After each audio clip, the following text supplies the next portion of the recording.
ஸ்டாம் வாட்டரோட கிரில்லாம் இருக்குல்ல, அது வந்து சுத்தமாக மனசாட்சியே இல்லை.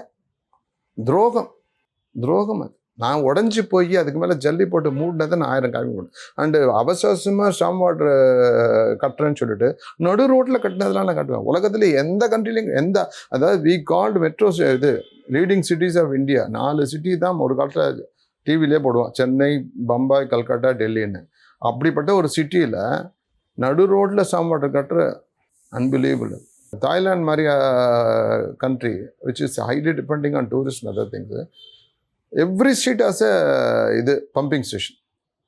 அந்த எண்டிலேயே சிவரேஜ் வாட்டர் க்ளீன் பண்ணி ட்ரீட் பண்ணிவிட்டு அதை வந்து கார்டனுக்கு யூஸ் பண்ணணுமா என்ன பண்ணணும்னு சொல்லிட்டு அழகாக பண்ணுறாங்க. நம்மளுக்கு எங்கே பம்பிங் ஸ்டேஷனுக்குனே தெரியல.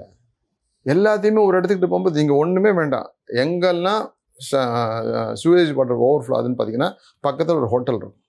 ஹோட்டலுக்கு என்ன கண்டிஷன் அவங்க கொடுக்குறாங்க, எப்படி அங்கே மட்டும் ஓவர்ஃப்ளோ ஆகுது, அவங்கக்கிட்டே கொஞ்சம் லைட்டாக ஓவர் சார்ஜ் பண்ணால் கூட பரவாயில்ல, அந்த மாதிரியே ஹெல்த் ஹசார்டாக ஒன்று பண்ண அக்கறையே இல்லைங்க.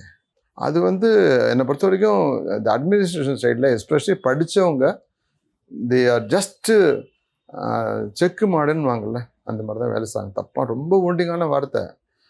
அது கட்டி விட்டால் சுற்றி வரணும்னு படம் சுற்றிட்டே இருக்கும். நான் உள்ளே போய்ட்டேன்னா காமிக்கிறது பச்சை வெங்கில கையெழுத்து போடணும், அவ்வளோ.